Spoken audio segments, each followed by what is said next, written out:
now starting. All attendees are in listen-only mode.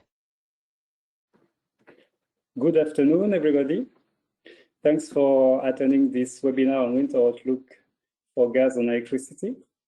So I am Alban Joyot, the adequacy manager at ENTSO-E, and I will moderate the webinar. Today we have as speakers Gerald Kendler, who is the chair of the System Development Committee of ENTSO-E. We have Cindy Bastiansen, who is the governor of Seasonal Outlook Steering Group at ENTSO-E, and Jacques Riberol, Modeling Subject Manager from ENTSOG. So welcome all of you, and thanks for joining, and we will start the presentation of the different products. Next slide, please. So we will, can you please shift to the next slide? So we will use not the chat of the webinar itself for the questions, but please ask your questions through the tool Slido, as it was we used also last time. You have the number here, and you have also the QR code. It's appreciated if you can indicate your name or your company and Slido so that we can know who is asking.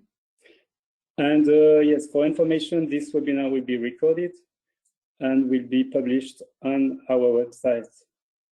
Next slide, please.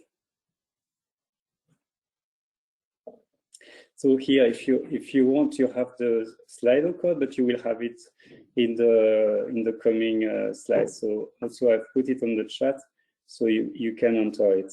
Next slide.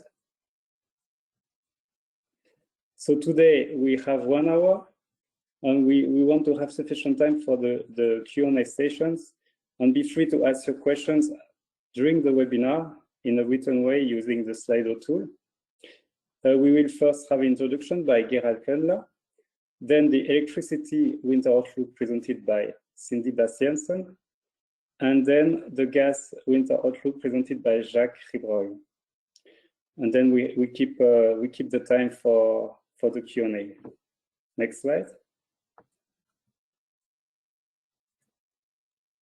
So, Gerald, I give you the floor for setting the scene. Thank you very much. Thank you, Alban, for the introduction, and welcome everyone to today's webinar from ENTSOG and ENTSO-E. Today is December 1st, and December 1st is we have the legal requirement to present the winter outlook. And in this year, it is a very, very special year, as you know, due to the war on Ukraine. It's the resulting energy crisis. Of course, the winter outlook has a very special interest. Because of this, we already published from the ENTSO-E side the initial insights on the winter on 20th of October, and ENTSO-G published a bit later also their insights. So we provided early information. And today is the day when we actually provide the real winter outlook with everything that goes with it. And maybe as a little spoiler, we do have very high consistency from the initial insights in the winter outlook.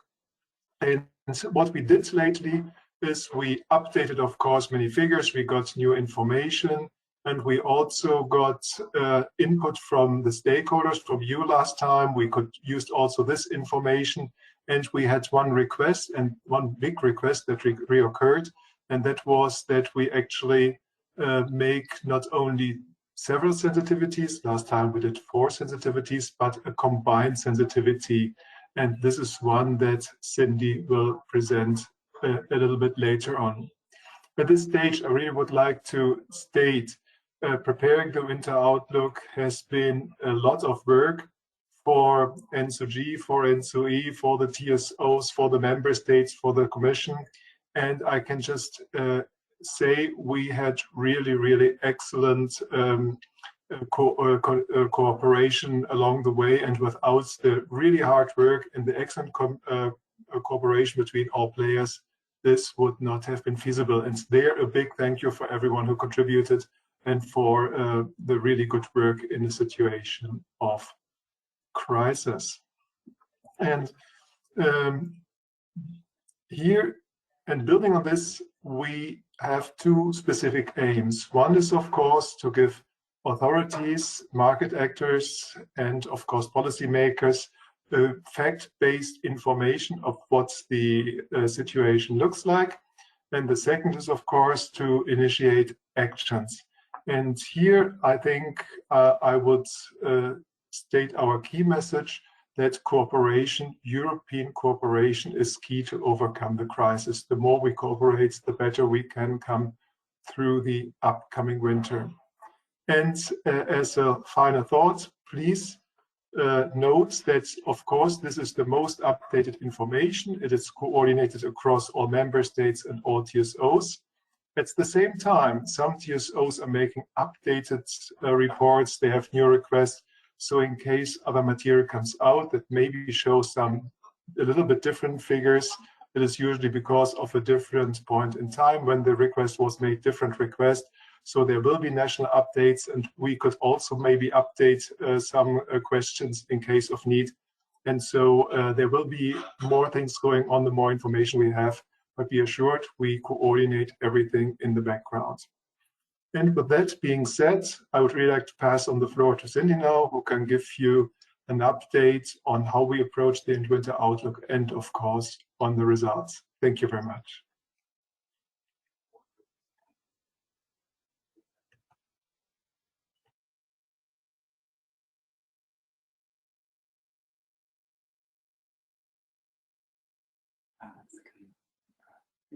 I'm sorry.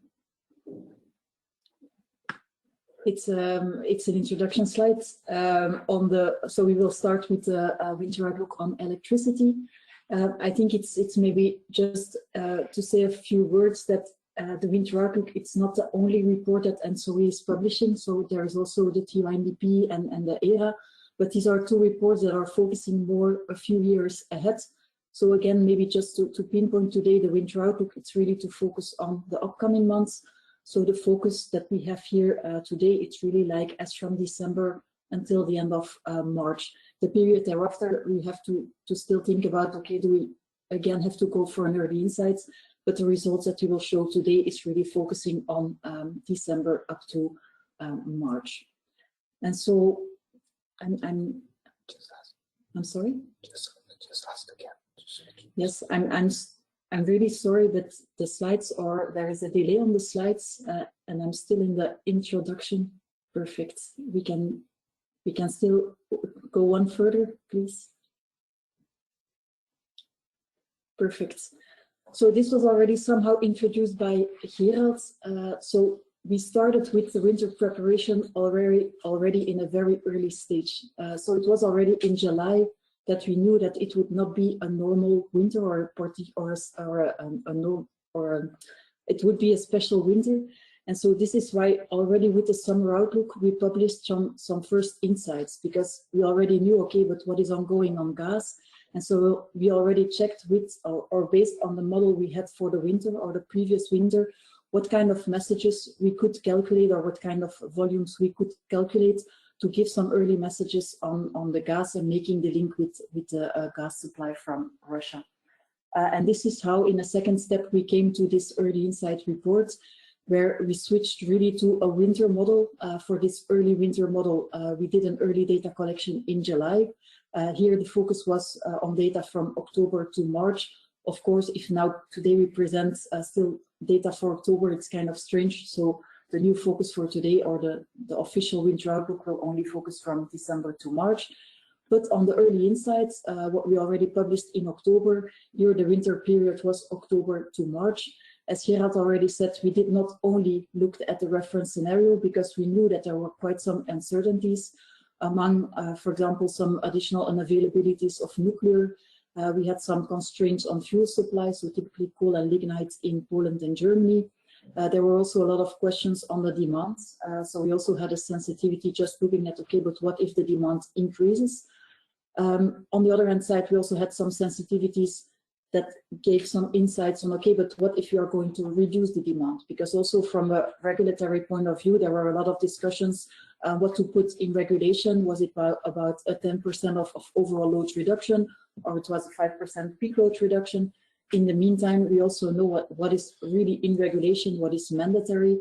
It's the 5% on peak load. And this is also why you see that when we now go or switch to the full winter outlook, that we do not calculate again all the sensitivities, because when we did the data update, so going now to winter outlook 2023, we did a new data collection in September. But then, of course, based on our reference scenario and comparing this with the reference scenario of the early insight report, we saw that the messages were quite in line. And this is why we said we do not have to recalculate all the sensitivities one by one.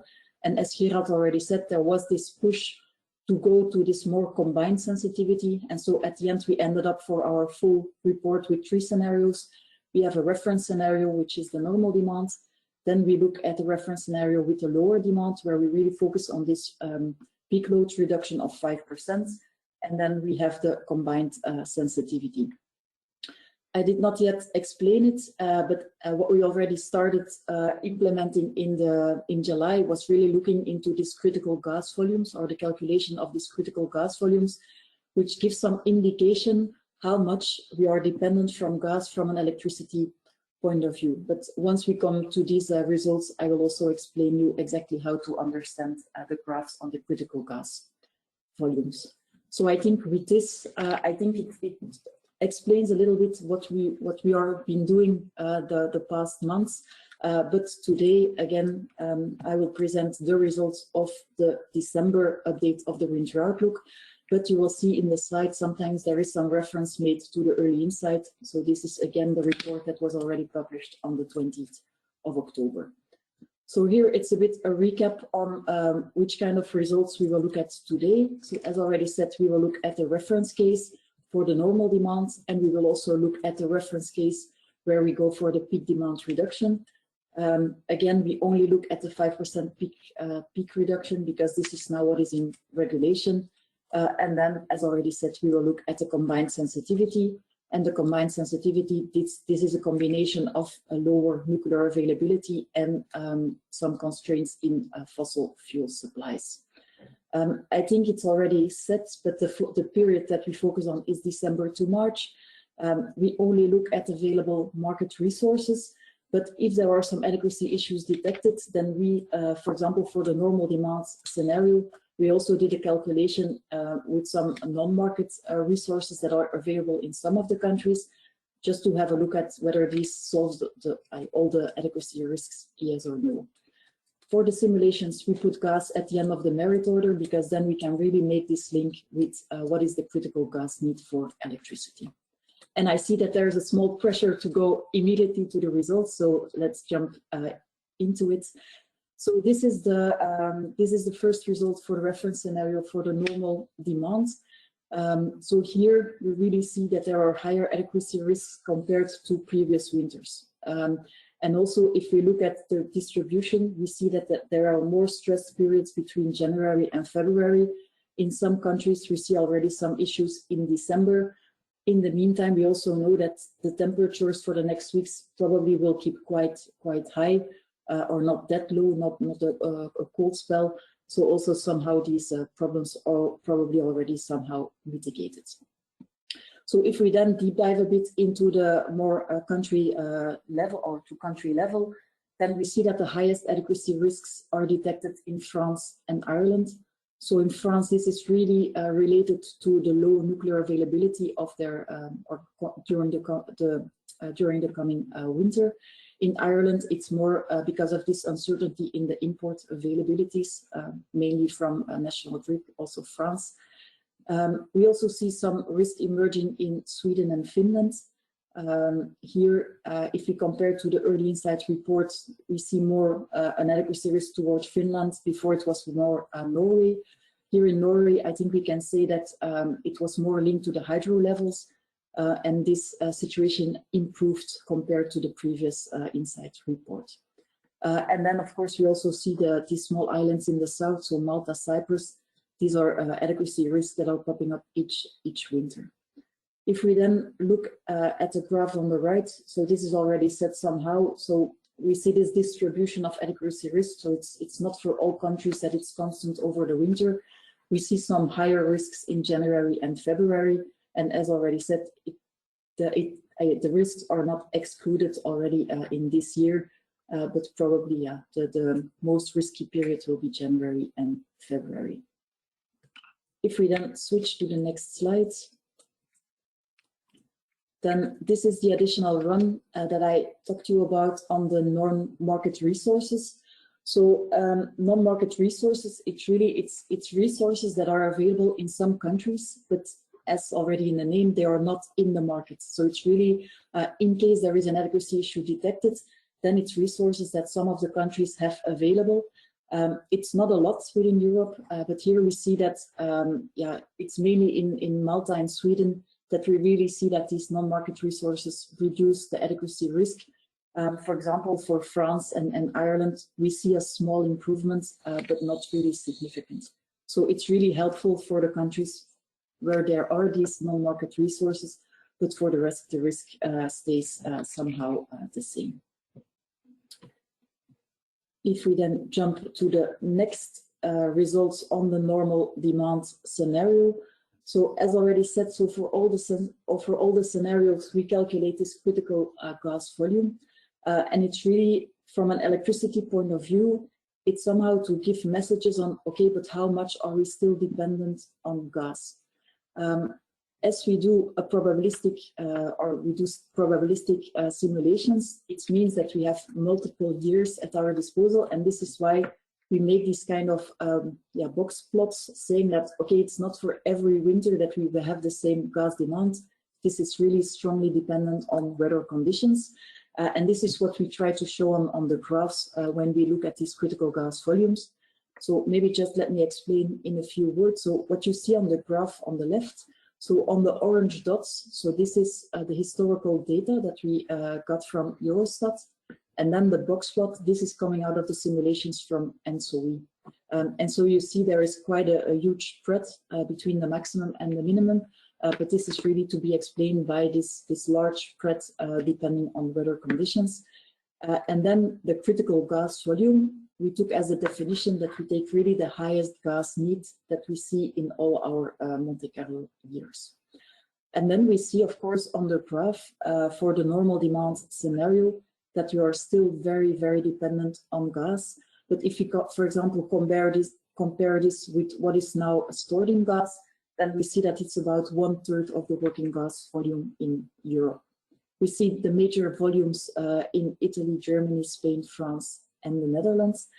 And I think what is also interesting to know, and this is what we see on the graph on the right, that this need for gas, this is not constant over the whole winter. And so we also see that here the main demand for gas is really focused here in January and February, while here in December, the demand for gas is lower.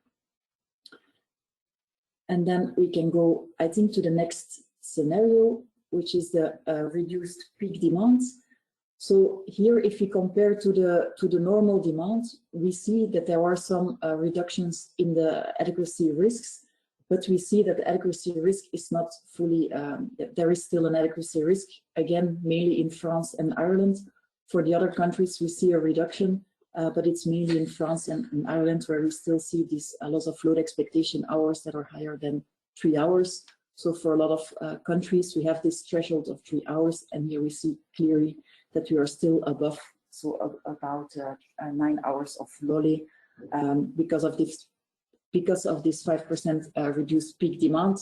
Of course, from the early insight report, we already knew that when we go to the 10% overall demand reduction, of course, this even improves the situation. And then also, you could see that, of course, if we then look at more the on a weekly basis, that then the risk in some of the weeks are really mitigated. If then we look at the same graph, but then for the critical gas volume. We switch to the next slides.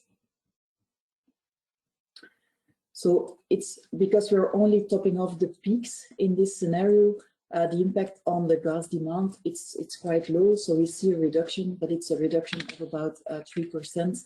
And the other messages are still quite the same. So we are still very dependent on gas. And yeah, we see some relative impacts that are higher for Netherlands and Greece. But for example, France is almost not affected. I don't think we have to stay too long on these slides because we still have the combined scenario or the combined sensitivity to look at, which of course indicates some higher adequacy risks.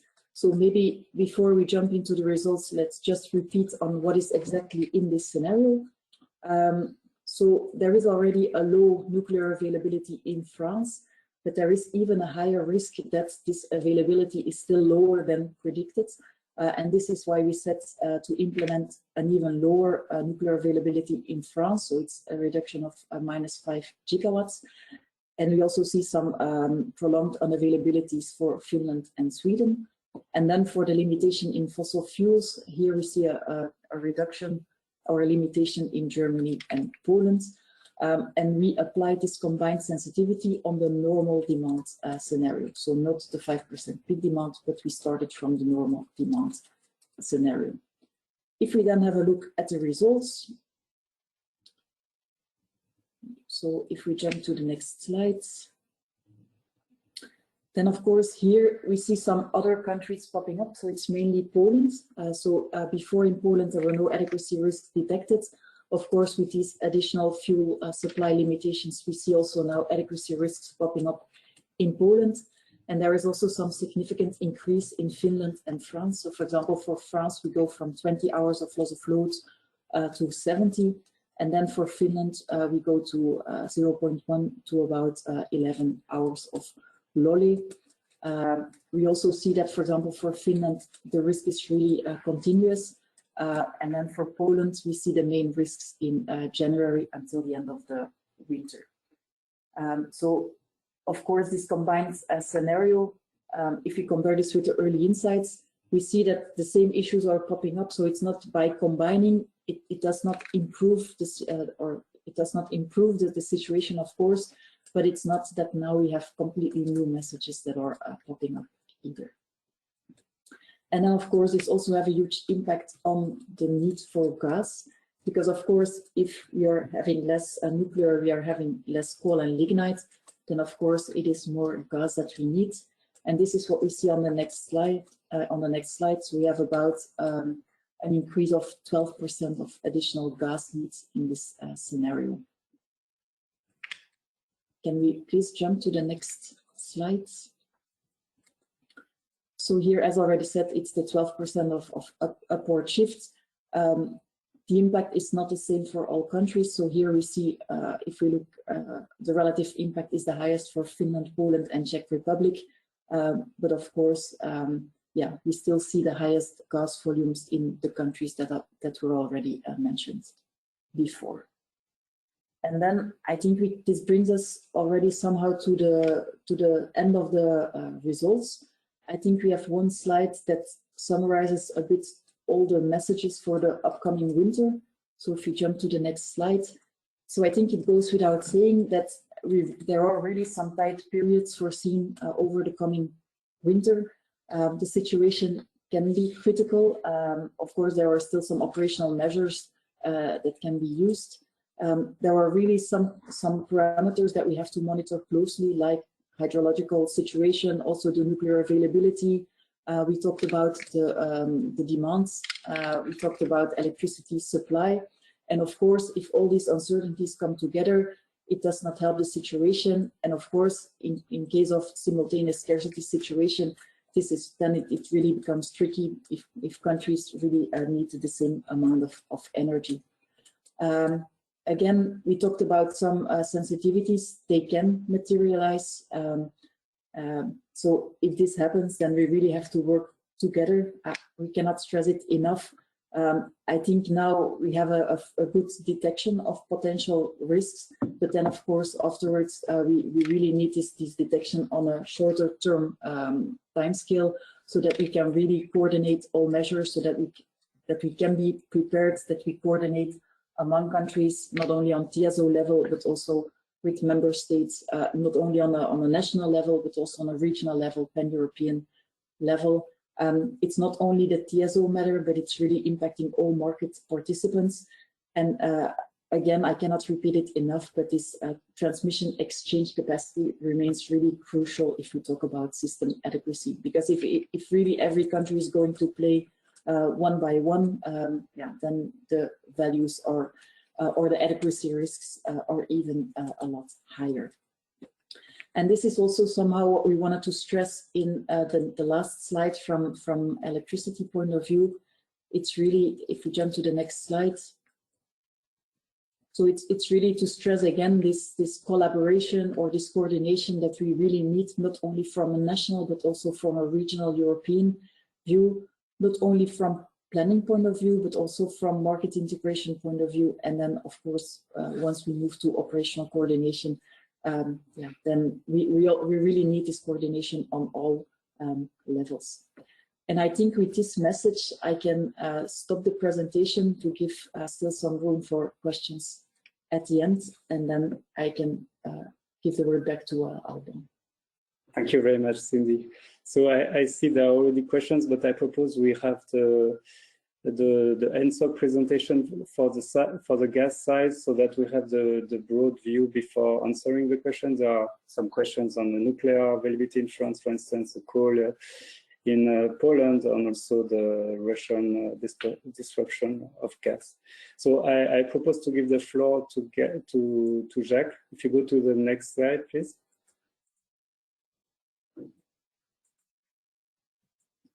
Okay, so go ahead. Thank you. Jacques, the floor is yours. Thank you, Alban. Thank you, Cindy, for this interesting presentation. So I will present the results from our winter supply outlook 2022-2023. And of course, in these simulations, we studied the prolonged disruption of Russian supply. It is a request from Commission, but of course, is what we do. So can we go to the next slide? Okay, so this is the main concept and assumptions of this winter supply outlook. So we run simulations, and we assess the system under different demand scenarios in a reference winter that we collected from TSOs and the ENTSOG members, and the cold winters, that is the highest demand since 2009 and 2010. So the sensitivity analysis, we did a specific sensitivity analysis with -15% demand response, which is a request from European Commission, and we assess the system under a high demand situation in peak day for only 1 day and 2 weeks cold spells in cold spells high demand. We define the import potential, the maximum import potential that we have from the different supply. It's based on the last 10 years on the maximum that we observed in the last 10 years. And for Russia, we limited the import from Russia to only 870 gigawatt by day, only to Slovakia and TurkStream. TurkStream because we have some flow, and it's still the case, and we will have some flow to North Macedonia, Serbia, and Hungary using TurkStream.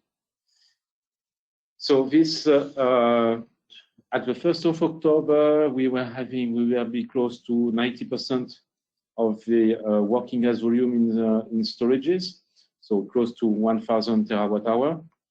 It was not the highest, but it was one of the highest in the last 10 years. But we have different situations among countries because, of course, due to the supply limitation from Russia, all countries don't have the same level. So it's the case, for example, in Bulgaria. You can see Latvia, and of course in some countries as Slovakia.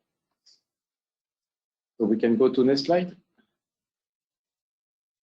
So this is the demand assumptions that we used for this winter outlook. So the demand, and if you compare with the previous winter, the reference winter is more or less in line with what we observed for the last 6 years. The cold winter, of course, it's very high values, but it's 22% compared to previous year. But it's we can estimate that it can be the value of this winter will be between the reference and the cold one. Of course, as we did the sensibility on the demand to integrate demand reduction, we took the reference -15% and the cold -15%. And you see that for the cold -15, we will be in line more or less with the average from the last 10 years.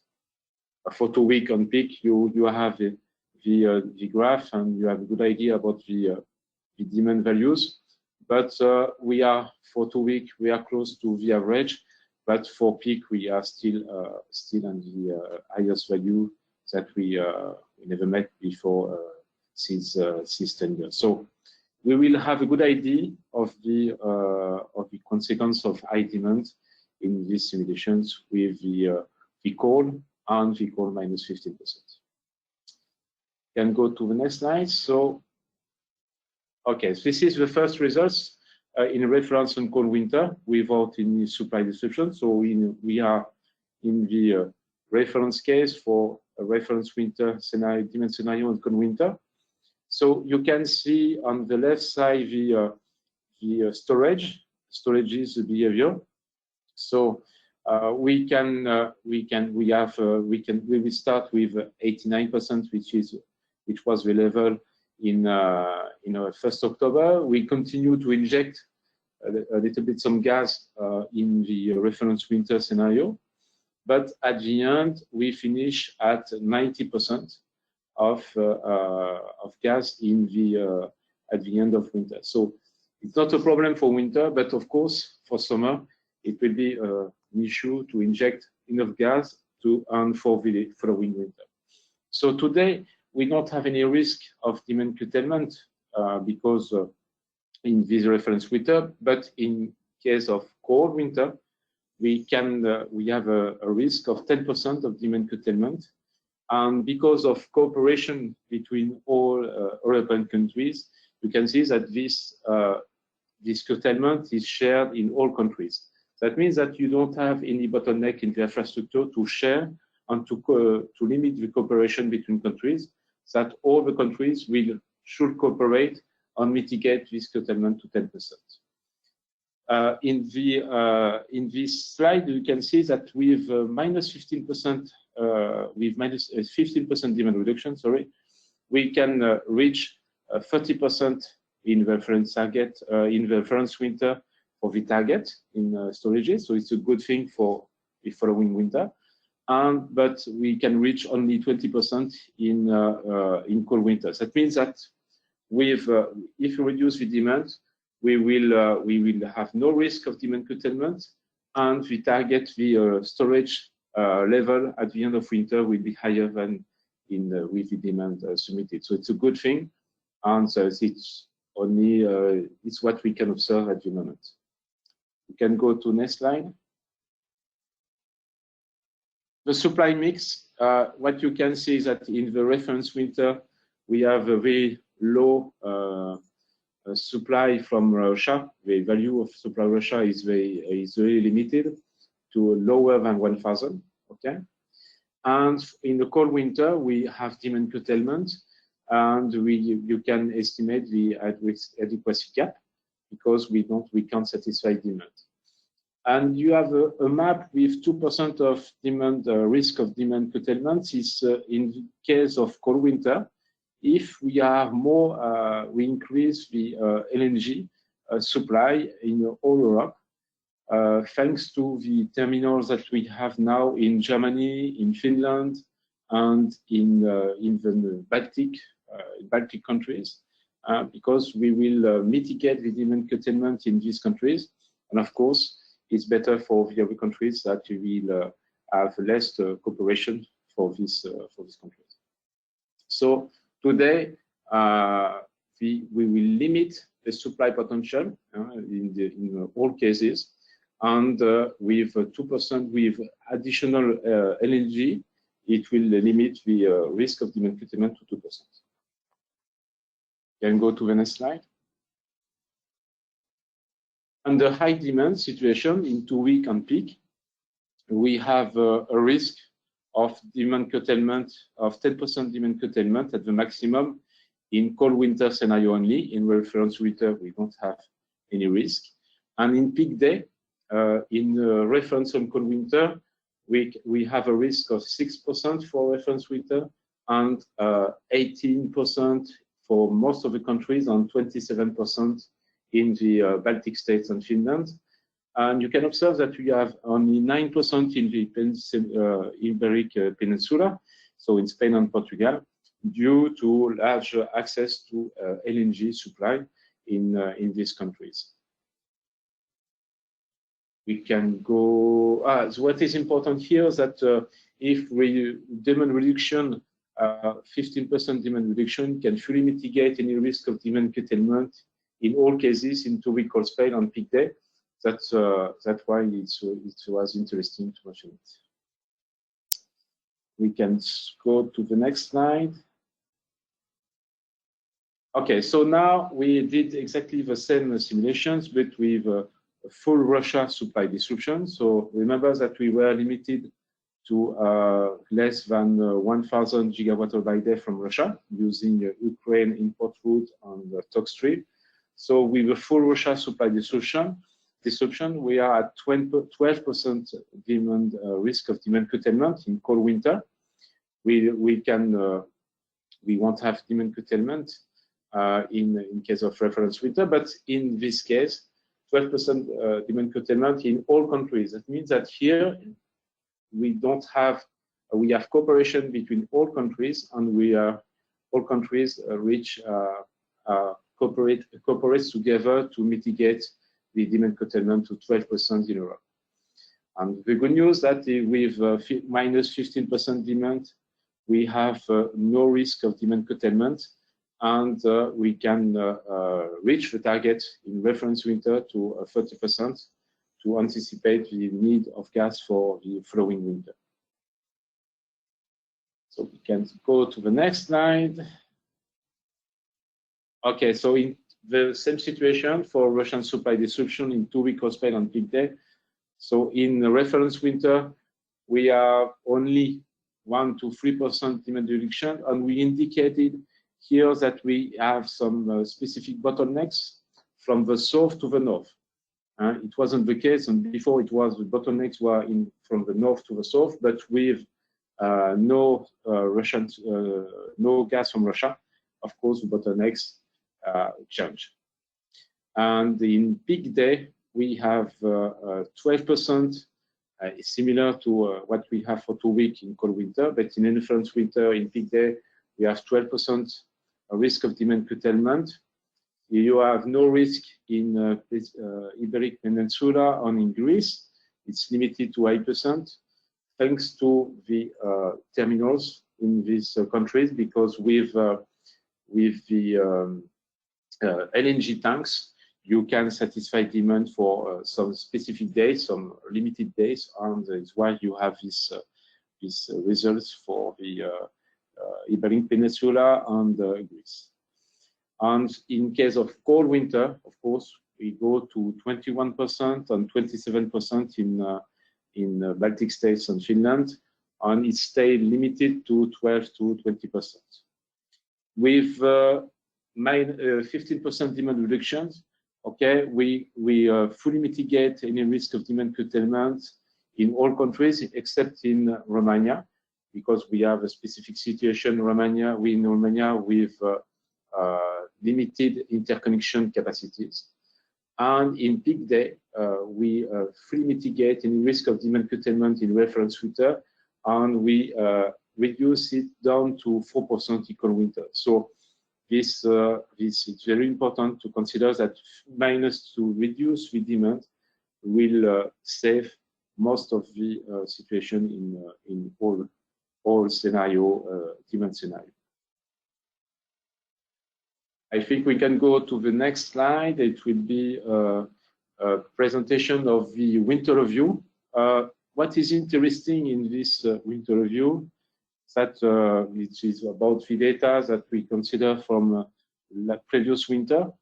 You can observe that the market anticipated the supply limitation, and because it's the data from January 2022 to March 2022. In fact, we anticipated the Russia limitation, and we increased the import from LNG on Norway. That it is very good for us because we know that today that we supply potential from Norway and LNG can increase to compensate the lack of Russia supply. What I can say, okay, for Algeria and Libya, supply source, they decreased, but today you have new contracts and we can estimate that it will be stable. And we have a new supply source that today will continue to increase using TANAP and TAP interconnection import routes. So it's a good thing for Italy, Greece, and of course all the neighboring countries connected with these countries. We can go to the conclusion, I think. Next slide, please. Okay, thank you. So today, what is important to remember that we have with high storage levels on the existing gas infrastructure, including the new project to be commissioning during the upcoming winter. That what you can see, for example, in Finland and Germany with the new FSRU terminals, we can efficiently reduce the dependence on Russian supply. So on the thanks to the ENTSO cooperation and the LNG import capacities. So in case of Russia supply disruptions, we have cooperation among all of the countries to mitigate or fully mitigate the demand curtailment. We mitigate in the demand reference winter and cold winter, but with demand reduction, we fully mitigate in most of the cases the any risk of demand curtailment. So what we want to alert also is when we use an early and significant storage withdrawal with results in low storage level at the end of winter season will have a consequence on the injection period, because we will have to inject more gas in the summer period, in the injection period, and of course it's difficult at the moment to estimate what will be the storage level at the end of summer. And it's important that all storages continue to inject gas. It's what happens during October, because with low high temperature during October, all the countries continue to inject gas during October, and we observed we were close to 95% in average and in Europe. So it was a good action from all countries. So today, what is important to understand that what we said for many years, that storages play an essential role to ensure security of supply. Also, and without preparedness for next winter, 2023-2024, the situation could deteriorate over the next gas year. Storages will be depleted in April 2023 if we don't take care of that. And we can estimate that in Central and Southeastern Europe, they will be filled less than 15%. So it's very important to consider that we can be in risk for next winter in this case. So we have to limit the use of the storages to satisfy the need of this year.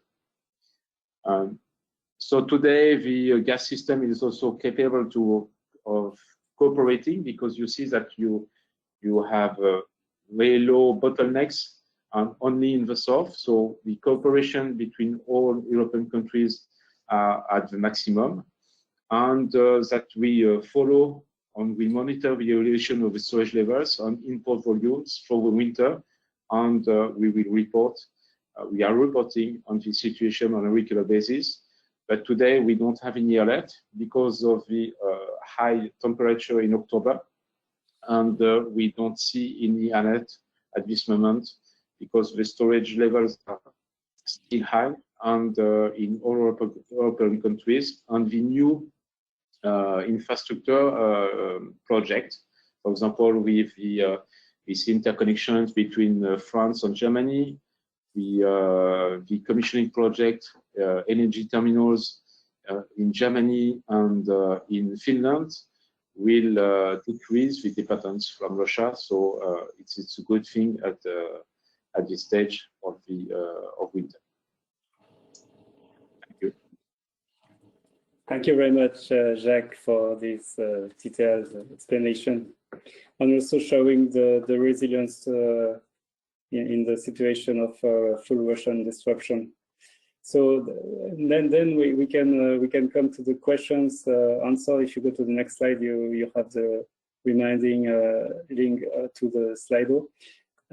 Thank you very much. There are quite some related questions coming. The first point being the nuclear availability in France, especially I will take one of these which are really related for Cindy. How we label a French nuclear availability outlooks. If nuclear outages continue in the next year, what would that mean for security of supply for electricity and gas for Europe? So if you can elaborate on this question.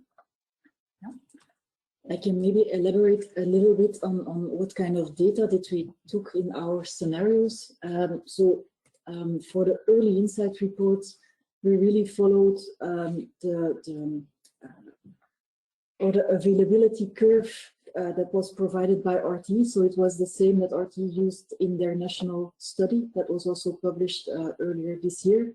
And I think most of you who are interested in the topic knew that there was a recent update done by RTE, I think 2 weeks ago, where we see that this availability curve is going or is lowering. So there will be, or now they are predicting a lower availability of their nuclear park. This is something which is not yet taken into account in our reference scenario, but it was already somehow we knew that there were some risks with their estimation, and this is why exactly we already modeled this reduced nuclear availability for France. And so if we look at the new curve that is now out or published by RTE, we see that this is between our reference scenario and the -5 gigawatts or the low nuclear availability scenario. And it's only for a few weeks that it's not that it's constant now -5 gigawatts. So really their new curve is somewhere among the curve that we use for the reference and the -5 gigawatts. What the situation will bring, I think here RTE is really in the best place to make these kind of estimations. So we always try to discuss with them what is the best approach for our scenario. What next winter will bring, probably we will look already in summer to see whether whether it's again needed to already have some more early insights. But we have to come back later on this question. Maybe just linked, there was also a small question on improvements for France. So again, if we look at the early insight report, and now you see that the value for France or the loss of load expectation is a bit lower, but this is more linked to improvements that are made by surrounding countries. So for example, some measurements that were taken in Germany. So for example, an extended nuclear availability until the end of the winter. Of course, this also helps surrounding or neighboring countries. And so this, I'm sorry, there was some, okay. Yeah, so this is also helping, for example, France, and this is why we see a lower overflow expectation for France. Thank you very much, Cindy. There was also a question related to the supply disruption from Russia. So we have the view from the gas point of view was presented, and there was a question regarding what is the point of view of ENTSO-E regarding a gas disruption disruption routes from Russia, not only gas and electricity. For you, Cindy. Okay. I think we mentioned it somehow in the introduction slides where we did some preparatory work in summer. And so during summer, we launched a survey also among all TSOs to try to give us this estimation on, in case of a full disruption of Russian gas, what kind of impact this may have, for example, on your production park and so on.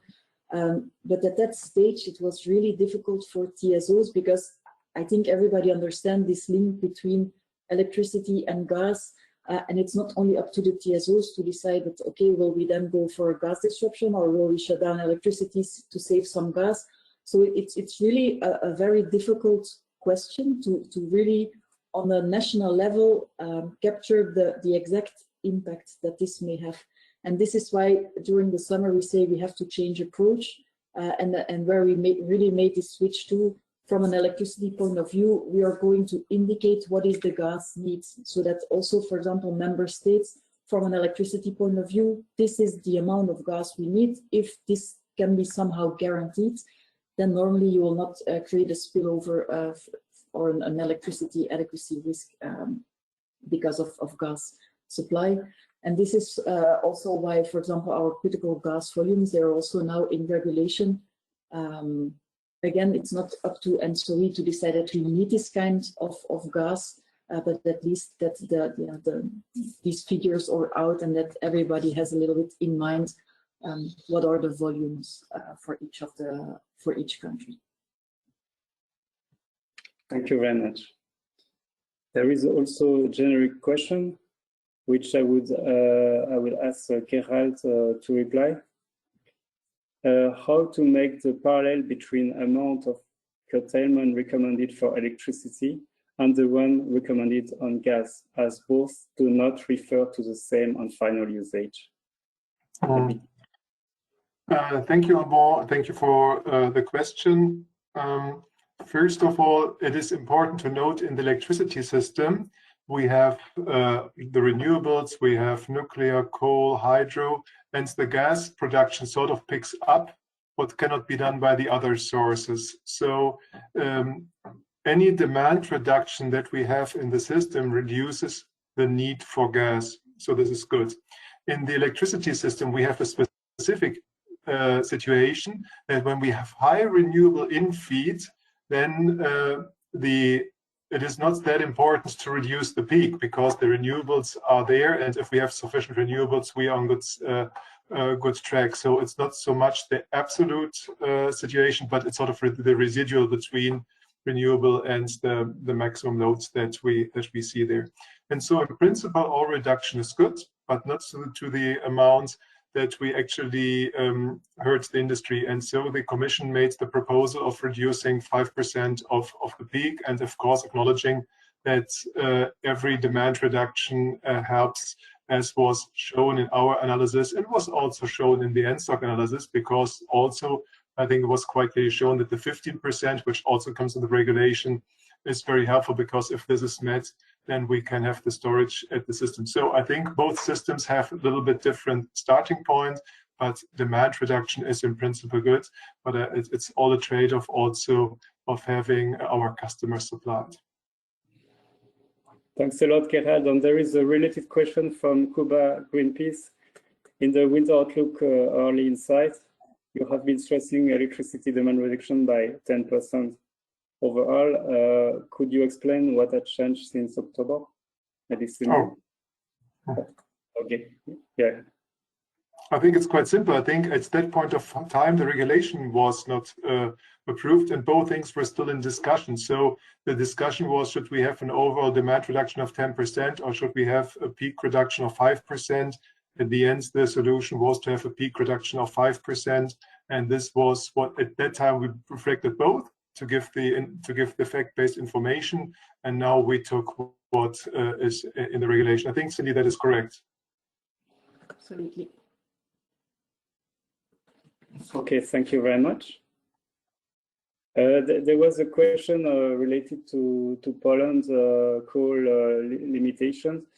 I understood the question was asked before it was presented by Cindy. So Julia from Politica, if you have further question, please be free to ask, or we can reply because we will. There is an amount of precise energy which is limited there in the assumption, and this is in our side also in our report. The report which was published before the webinar, and you have the link in the chat.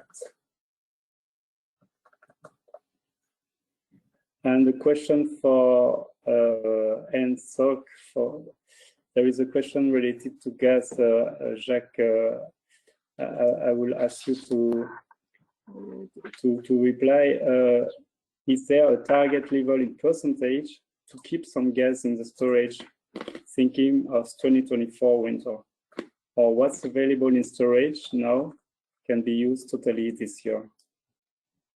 So today, the target, we estimate that if we reach 30% of working gas volume in storages, we are in a good position for the injection period to reach 90% at the end of the injection period. So today, when we are lower, it's the case. It will be the case for most of the countries. It's not a specific issue. The problem is to have enough supply at this period to be able to reach the 90%, which is what is recommended by Commission. So today, in most of the countries on the west side, for example, in Spain, Portugal, France, UK, or Belgium, Netherlands, it's not an issue to reach this target.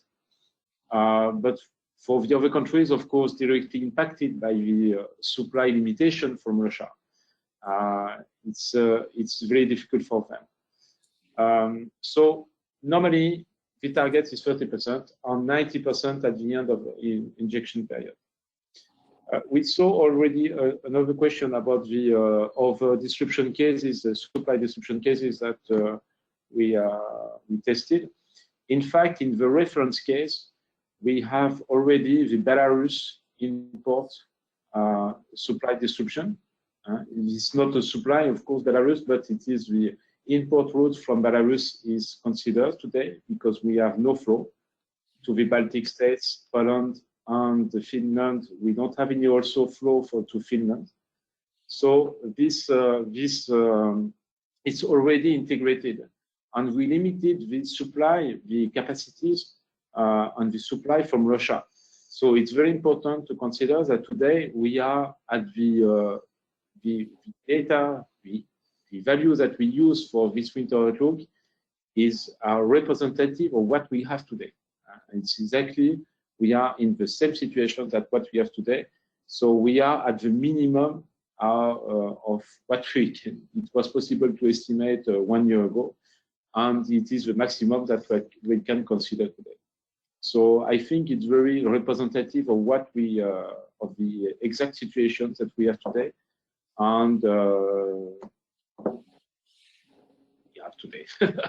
And we hope that it will improve, of course, but we don't know what will happen. Thank you very much, Jack. I see we have exhausted the question. There was one last about the gas, but it's not very clear. The question from Volchek. What could be the maximal increase in gas demand in worst case scenario in billion cubic meter? So I understood. I would take it for you as well, Jacques. But it depends on what you refer to. You need to case versus normal case. But we publish the demand on the demand in terawatt hour. Okay. If you want to convert, you can convert in cubic meter by we use normally an average gas quality of 11.5 to convert it in cubic meters. But in fact, what you have to consider is that the maximum that we can estimate is the cold winter demand. Is what in 1 in 20 years, and is what we can estimate as the maximum. And is, of course, is in this situation when we have a risk of demand curtailment, but with minus 15% demand reduction, it can be safe. Thank you very much, Jacques. Thank you for all of you for the attendance. We will close the meeting now, the webinar, and it will be published on the website. Please have a look at the report which is published on. Should you have questions, you can contact us at ENTSOG and ENTSO-E. Thank you very much. Have a nice day. Thank you. Thank you. Bye.